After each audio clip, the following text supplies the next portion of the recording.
So to implement time travel with this, could we just use the replay operator? You wouldn't use replay for that.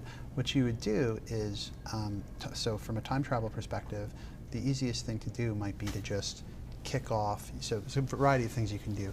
You can store the previous actions. You can store all the previous states in an array, and then you can just hop to those states.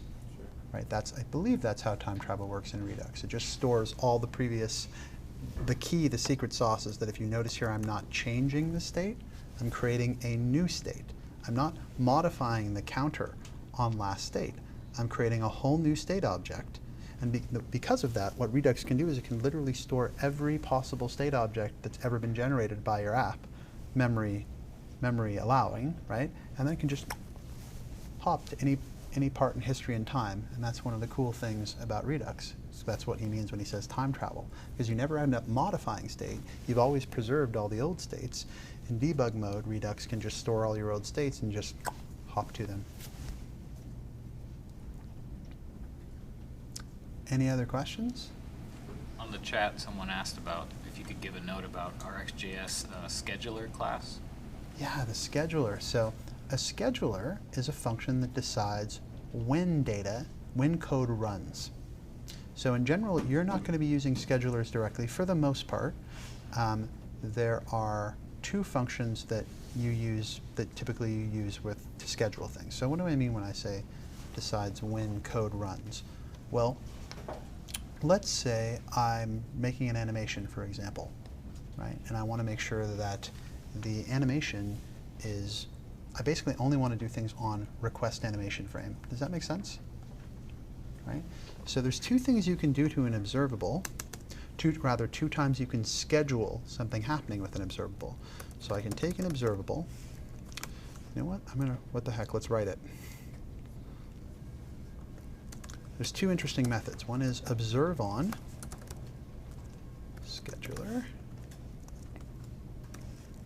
and subscribe on. So there's two times things happen with an observable. One is when you subscribe. So if you subscribe to an observable, one thing that can happen is that subscription happens right away. You can also schedule a subscription to occur. So I could, when I say schedule, I mean, let's say I don't want the subscription to occur for 500 milliseconds. In other words, I want to set timeout and then actually cause the subscription to occur.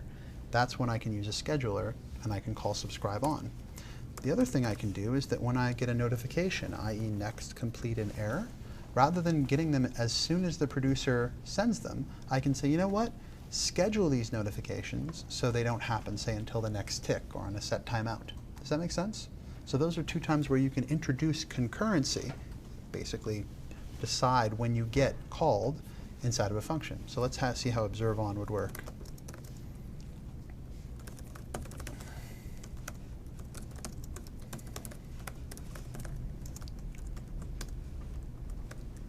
So you call observe on an observable.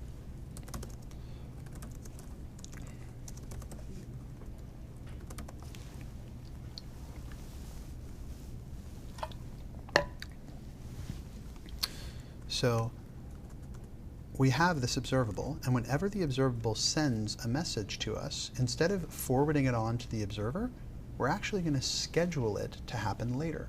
So I'm going to go, it's the same thing we've been doing up till now. I'm going to subscribe to self. So if we just do this, we would be accomplishing nothing. We would just be sending the observer the next method. By the way, a scheduler is nothing fancy. It is literally just like a subscription or an observable. It's a function that's been wrapped up to look like an object. Does that make sense? So it's just a function you call. The scheduler I'll use in this will literally just be a function. It's a little more complicated in RxJS, but the basic idea is here.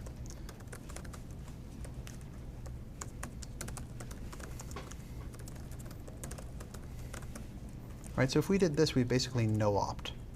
Right? All I'm doing is I'm just forwarding stuff along. But if I do this,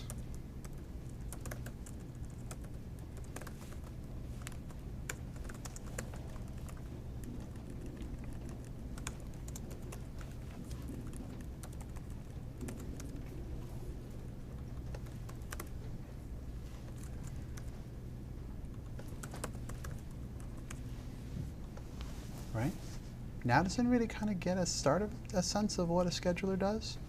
Let's see if we can use observe on to ensure that an observable doesn't call us for a few seconds.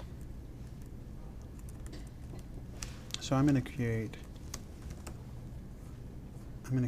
oh, let's see, you know what, we never implemented the simplest constructor for an observable, which is just of.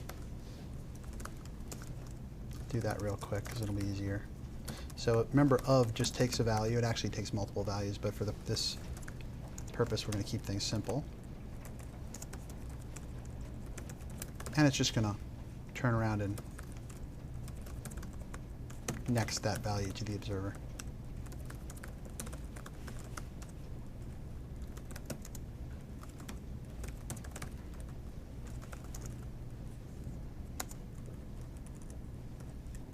Now notice I'm just going to no-op in the unsubscribe here because I've already delivered the two values before I've even handed them the subscription.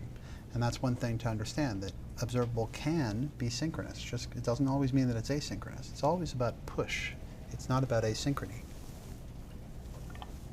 When you're pushing in JavaScript, because it's single-threaded, you can be asynchronous if you want to, but you can also just do everything synchronously. So I can fire hose data at somebody when they subscribe, as soon as they subscribe. So now that I've built myself a static factory function for an observable that just on-necks an individual value, let's see what happens when we subscribe to that.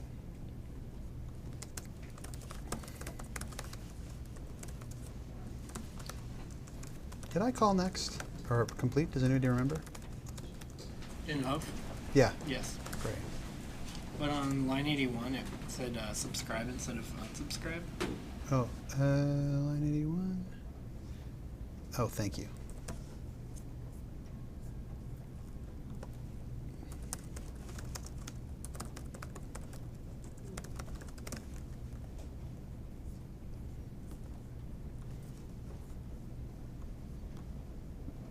Right, everybody understands and expects that.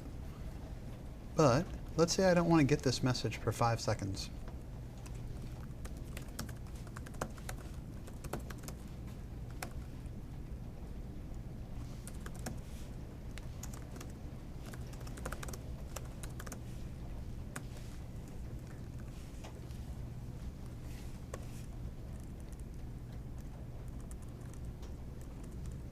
Try and get that on one line.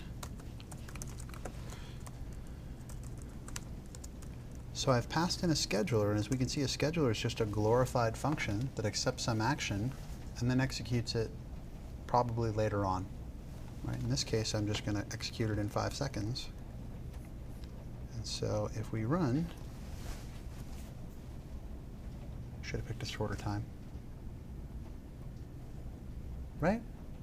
All I did was I accepted, instead of doing the thing I wanted to do, I created a function which will do the thing I wanted to do, and then I handed it to a scheduler, which is nothing but a function that accepts an action, and then the scheduler decides when it runs. I'm not going to bother defining subscribe on. You guys kind of get the gist of it. The idea there is that you provide a scheduler that, and then you basically provide the logic behind subscribe inside of a function. You hand it to the scheduler, and the scheduler decides when subscribe applies. Why would I want to use this? Well, I'd want to use it if I wanted to make sure that certain actions happened at certain times. A great example might be something like request animation frame.